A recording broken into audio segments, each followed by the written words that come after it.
opportunity. So I'm going to go ahead and start that recording. Oh, thank you, Leah, for starting.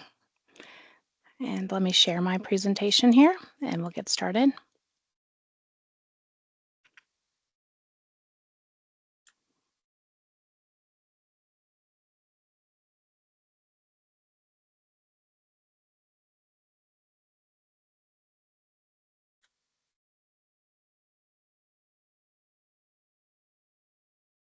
Great. Can everybody see that? Yep. Great. Okay. Where's this? Okay. Well, good evening. Thank you everybody for joining this evening. I'm Katrina Knutson, a planner with the Department of Planning and Development in the Planning Division. And I'm here tonight also with Graham Owen and Leah Niebauer, also with DBD Planning Division. And thanks for joining. And we're here to talk about the upcoming SSPA process. So I just want to put up what we'll be talking about tonight. These are tonight's topics. I'll be giving an overview of the comprehensive plan. I'll be talking about the plan amendment work program, as well as an overview of the SSPA process. I'll be talking about the timeline and the nominator guide, as well as the eligibility map. But before I dive into what SSPA is, I did want to mention that our focus tonight is on long-range comprehensive planning. And for those who are not familiar with the comprehensive plan is the county's primary policy document about the built and natural environment, and it's used to guide the uses of the county's land and natural resources for over the next approximately 20 years. It's a guide for decision-making that reflects the community's vision and goals. It is important to note that the comprehensive plan provides recommendations and it's not law like the zoning ordinance. However, the recommendations within the comprehensive plan are used by the Board of Supervisors, the Planning Commission, the Board of Zoning Appeals, county staff, and the community as a common basis for decision-making on land use and zoning applications. The comprehensive plan is a living document, and changes to that are called plan amendments. The concept for future development map is part of the comprehensive plan and is used to describe at a high level the location and character of future land uses. A few of the land use classifications include the areas that are here shown in red. Those are community business centers, and also you can see the areas in purple. Those are suburban centers, and so there are various different activity centers throughout the entire county. For example, in the portions of the Tyson's Urban Center, that is shown in black. These are shown for various intensity levels for mixed use. The yellow areas are suburban neighborhoods that contain a variety of densities in some non-residential shopping centers. And then the green areas are low density residential areas that are planned for large lot subdivisions. This map provides a general guide and framework for identifying the various types of development that are existing or encouraged to grow and develop throughout the county over the long term. We also have more explicit guidance in area plans, which provide more detailed recommendations on use and density. So I mentioned on a prior slide that changes to the comprehensive plan are called plan amendments. And given the dynamic nature of land development in Fairfax County, we are constantly working on planning studies that are amending the comprehensive plan. The Plan Amendment Work Program is a list of the amendments and studies that have been authorized by the board for staff to consider.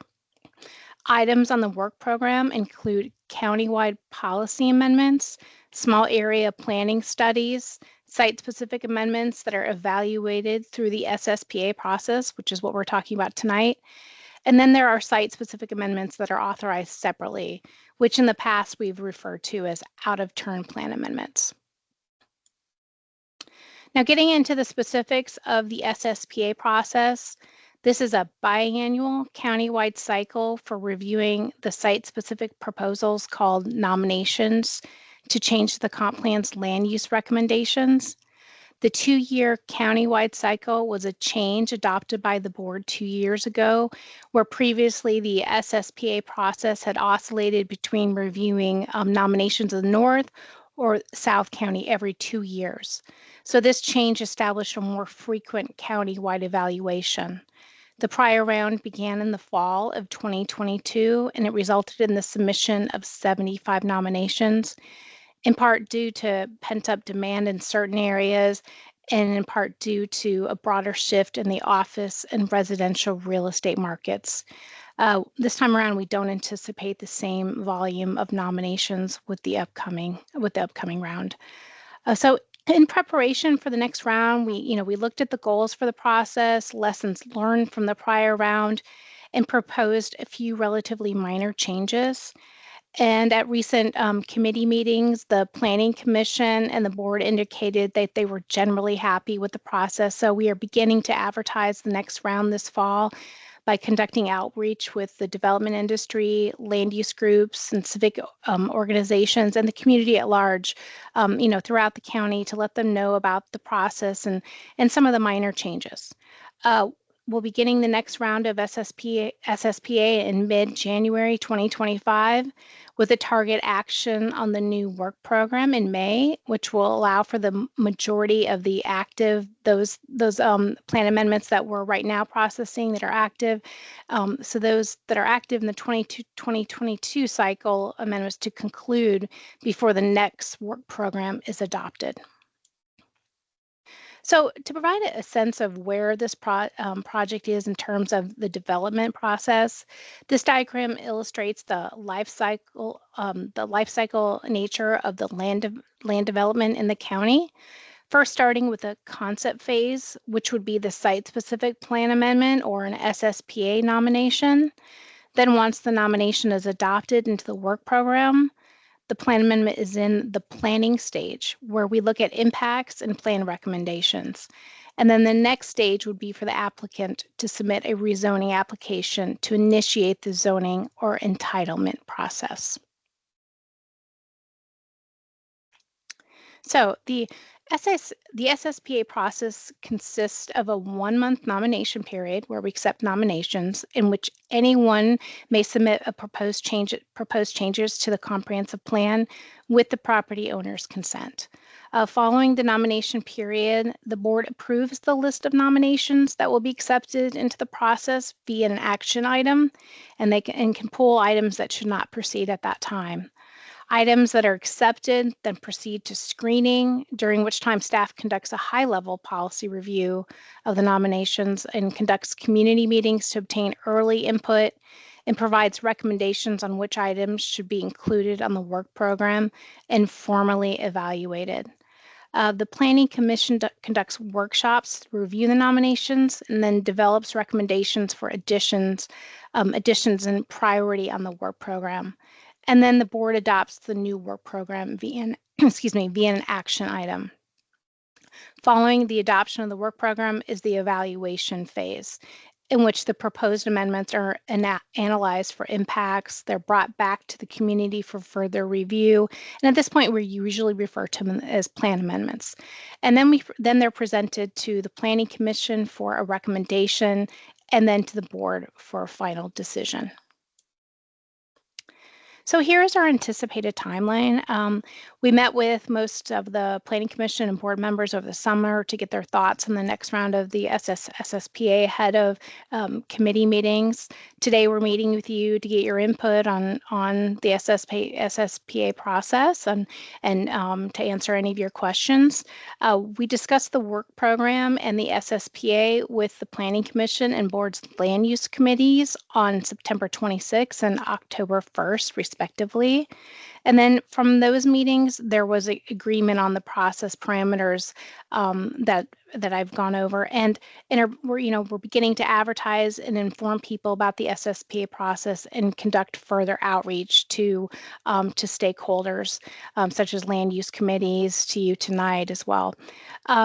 We anticipate that our eligibility map, our nominator guide, and the broader website update will be available at the end of this month or into early November. So that's coming very shortly. But I will be going through those things tonight. This is all in anticipation of starting the SSPA process in mid-January. Right now, we are targeting January 13th through February 13th. And then screening will start in earnest in March. Unlike the prior round, the nomination form will be in PLUS, not the GIS application we used formerly. Yes, and also just so you know, we will have one additional community meeting besides tonight. So we'll be doing that on Wednesday. So I just wanted to let everybody know about that as well. And that one will be at noon. And then, you know, again, we're looking at the March through May time. We'll have the screening phase, community meetings for the nominations, the PC workshops, and then the board's final action to adopt the work program. Okay, so the following slides will go over the nomination guide in detail, and then also what is required as part of the submission. Okay, so the guide explains which areas of the county are eligible to be nominated during the process, and it will also provide a link to the interactive eligibility map, because there are certain areas of the county that you can submit a nomination for, and then other areas that you can't. So the areas that are ineligible include land areas subject to a pending comprehensive plan amendment, or if they were included in any comprehensive plan amendments adopted since February 13th, 2023. That's essentially in the last 2 years from the end of the upcoming nomination period. Or if they were proposals if there are proposals for changes to countywide policy or systems, they would not be eligible. And a nominator can also can't submit multiple proposals on the same land area. And this is just to give you kind of a taste of the interactive map outlining areas that are ineligible to nominate. This is right now we are working on finalizing the map so it can go live, but this is a draft of the eligibility map. And this would allows folks to zoom in on ineligible areas. And right now you can kind of see the areas that we're looking at. Okay, so this year's nomination, the 2025 SSPA nomination form will be in the planning and land use system, what we refer to as PLUS. It's the platform for Fairfax County customers to complete their zoning, building, permitting, or other land development processes online. So these are what, you know, if you've ever filed a building permit or anything like that, you use the PLUS system. So the form this year will be in PLUS. And also, sorry, let me go back to that. And so that just means that if you don't have a PLUS account and you'd like to submit a nomination, you will have to create an account in PLUS. Okay, so the next few slides are kind of a laundry list of all the elements of the nomination form. A lot of it is some of the more basic information like nominator and property owner information. A new requirement this year is submitting the vulnerability index map, and I'll talk about that a little bit more in a few slides later. You have the nominator has to indicate the existing plan and the proposed changes. The nominator has to submit a statement of justification. Again, I'll talk about that in a few slides. An illustrative concept plan needs to be submitted. The nominator has to acknowledge that additional studies may be required. And also tell us about the potential development timeline associated with the nomination, maybe if there's going to be rezoning in the future for it. The nomination should talk about engagement, if there's been any engagement with the community, or what engagement may be needed in the future. Again, basic information like nominator name and contact information. We also need to know the property owner name and property owner contact information. That would be true for whatever parcels that are part of the nomination. We also need a property owner consent letter, and I had mentioned this prior. So if the nominator is not the same as the owner, then the nominator has to get a consent letter from the property owner stating that they're okay with the nomination being submitted. And then you have to indicate tax map parcels, street address, and then submit a property map that is in our JADE mapping application. And let me show you, this is what JADE looks like. And I have a link for that at the end of the presentation on my slide resource slide. Okay, so vulnerability index map. This is something new for this year. The nominator will need to submit a SNP or a screenshot of the vulnerability index map for the site and the surrounding area. The vulnerability index map shows how areas in the county are doing relative to other areas of the county based on occupation, education, language, income, transportation, health insurance, and housing. This information will be used to understand the socioeconomic characteristics in the area near the nomination. This will help us reach more vulnerable communities during community engagement and to better provide the services people need to participate in engagement efforts. And here's a link as well to the vulnerability index. Okay, so this shows the actual index itself of the map. The map is broken into census tracts, and it's broken down to a score of 1 to 5, with 5 representing the most vulnerable areas, and those are shown in dark blue on the map. And I just wanted to kind of give everybody a taste of what the vulnerability index looks like. Okay, so another required document is an illustrative concept plan that needs to include property lines and dimensions, streets, walkways, parking areas, and site access points, on-site structures and their proposed uses, off-site adjacent properties and structures, natural and environmentally sensitive areas such as RPAs, arrangement of on-site open space, parks, and recreation areas. So the statement of justification is another required part of the nomination form. So for the statement of justification for the nomination needs to address emerging community interests and changes in circumstances, as well as advance objectives of the comprehensive plan, as well as advance objectives of the comprehensive plan, advance the goals of the strategic plan, and align with other board adopted policies. If a nomination was submitted in the prior round but not accepted, the nominee will have to provide a detailed description of the change in circumstances for the property. The statement of justification should also include an explanation of any known planning issues presented by the nomination. So for example, those might be redevelopment of existing residential uses, inconsistency with the concept for future development, encroachment into a resource protection area, or other environmentally sensitive areas. So those are just to name a few. The nominator should also indicate next steps for the nomination, such as submission of development application for rezoning. Regarding engagement, the nominator should indicate if any engagement has been done or any anticipated engagement with the community. The statement of justification will also need to demonstrate that the proposed area constitutes a logical planning area.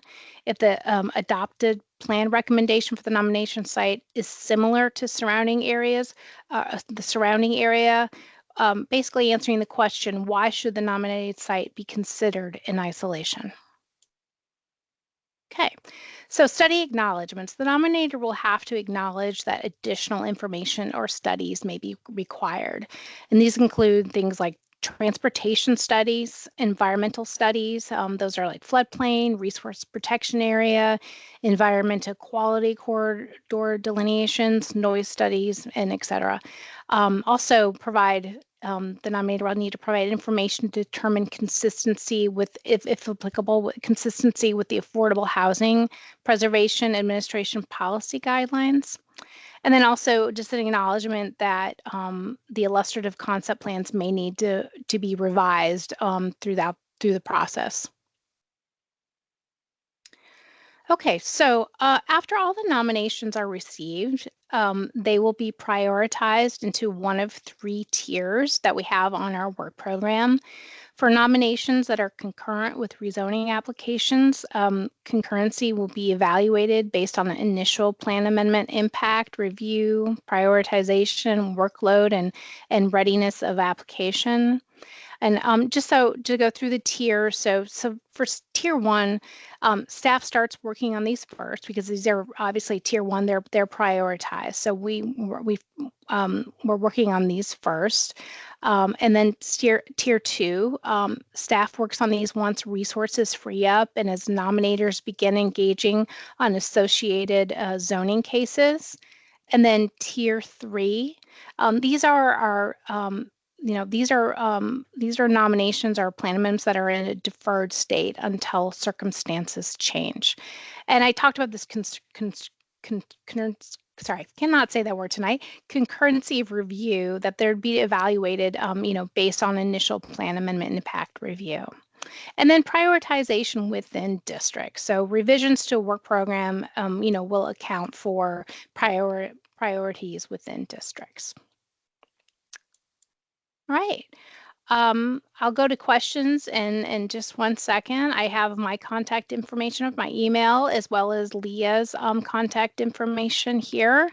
And thank you. And that concludes the presentation. But I also wanted to just really quickly, there's also a resource slide as well. So this will have the links and we can post this information online. Thank you. I'll go ahead and go to questions then.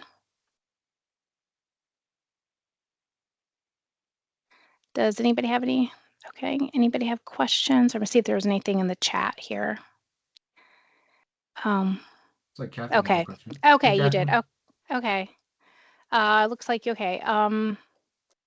No. And I think Graham answered that. So no, we will not be doing task forces like in the past. We will be having community meetings.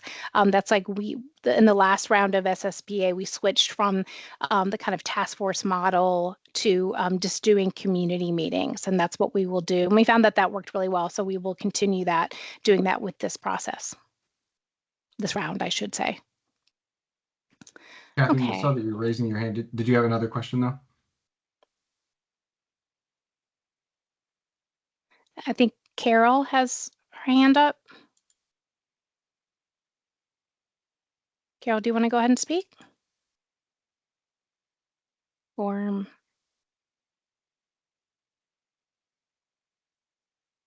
sorry, Carol, did you have a question or?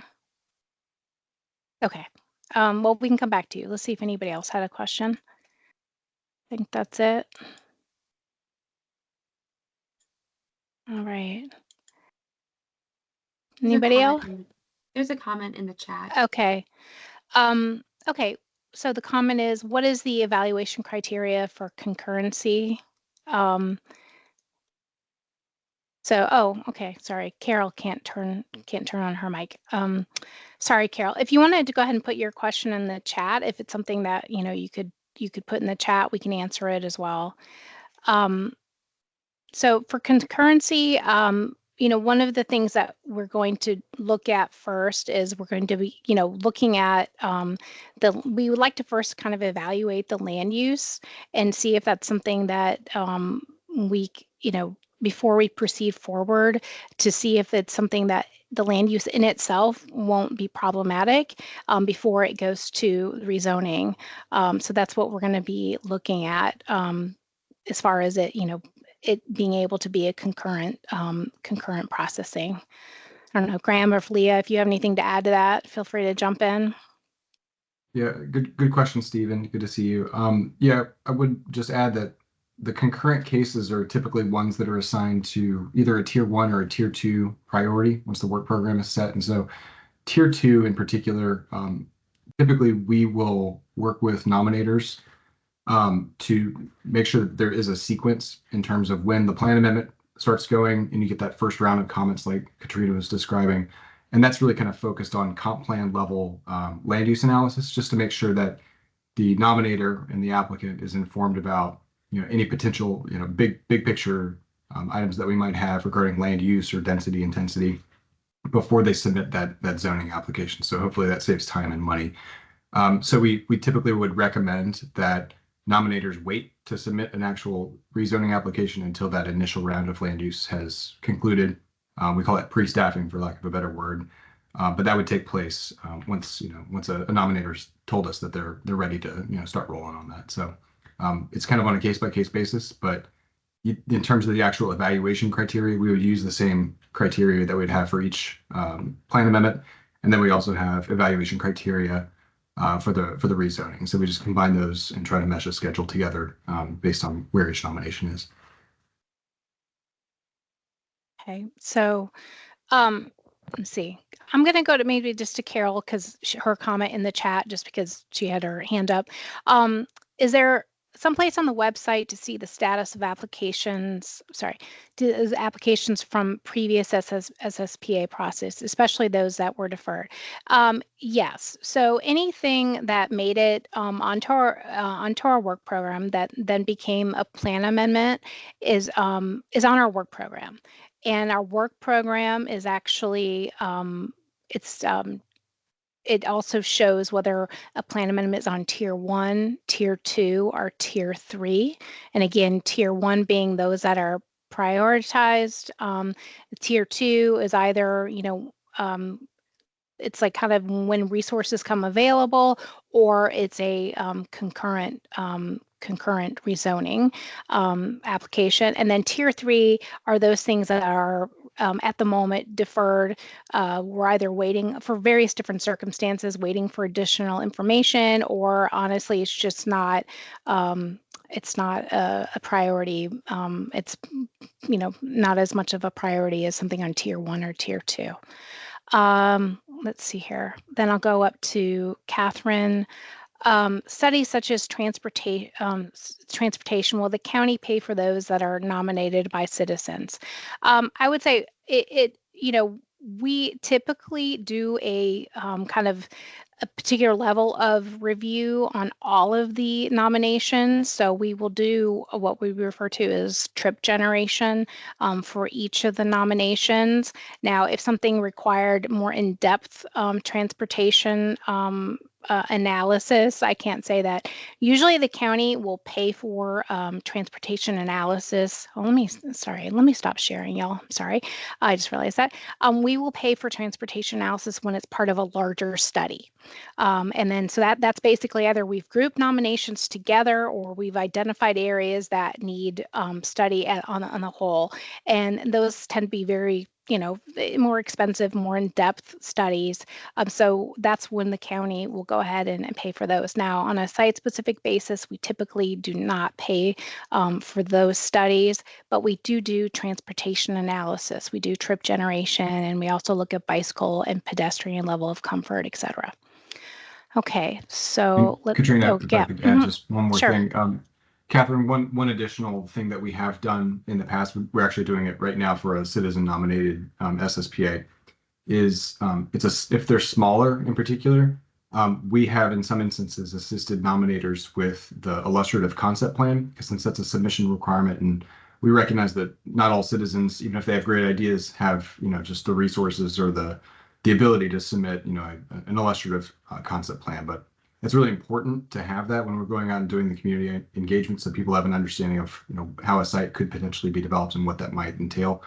And so we have assisted and provided staff to work with nominators to help kind of fully flesh out their ideas when they're citizens and they're not backed by a group of land use attorneys and consultants and that sort of thing. So so if you have any sites in particular that you'd be interested in talking to us about, just let us know, and we'd be happy to chat in advance of the nomination period. Yeah, and also just to add, there's also some, depending on the use that's being proposed, it is not always a transportation analysis is not always required, because if there are trip thresholds that trigger an additional transportation analysis to be done, and those aren't always triggered. So I'll just add that. Okay, so the question is, can you elaborate on how equity will be used to evaluate proposals? Sure. So as far as equity, we will be looking at all the policies in One Fairfax and seeing how these how these nominations will forward those. So in the instance of, say, if it's a proposal for affordable housing, that is definitely something that the county has policies for, and allowing for providing housing choices for everybody that lives in the county and or works in the county as well. And then also, as far as when the outreach is concerned, we have introduced the vulnerability index dashboard, and we that gives us the ability to look at particular areas and identify areas where there are communities that are more vulnerable, and what additional services that we can provide during the outreach process so that everybody can participate, whether that be providing, we have provided childcare in the past, providing translation services, and et cetera. Those are the types of services. Great, Leah, Graham, I don't know if you have anything else to add to that. No. Okay. Let's see, what else? Okay. VDOT did studies for the MVCCA nominations.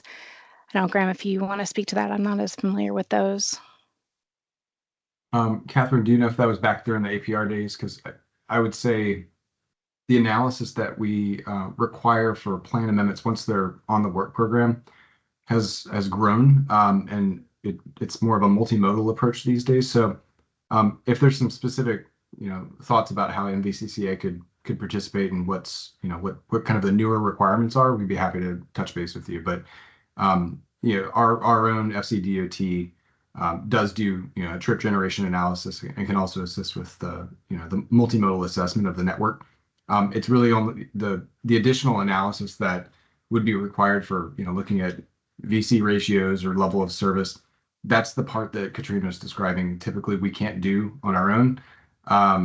So we would, in most instances, need a consultant to assist with those. That would need to be hired by the nominator, or, and this is where the big or if the site is evaluated in a part of a larger planning study, so not just an SSPA, but if it grows into a bigger thing, then we can request consultant funding as a part of that broader study. So there's a couple of different ways to make that happen, but we'll be happy to touch base further. Okay. I think I got everything in the chat. Did anybody else have any other questions that we're happy to answer? Okay. Well, see, I don't see anything else in the chat. I want to make sure. The other day I almost forgot people, so I want to make sure I don't forget anybody. Okay, well, I think that's it. Yes, so we will post the recording online and the presentation be made available. Yes, those will be online. So we'll post that. And then we have an additional, if you know anybody who was not able to make this evening, or if you want to come again, we will have another one of these meetings on Wednesday at Lunch and Learn at noon. So, and then we will be having additional meetings as we get kind of closer to the time. So specific on aspects of the process. So, okay. Well, thank you everybody for joining this evening, and have a good night. Thanks. Bye-bye.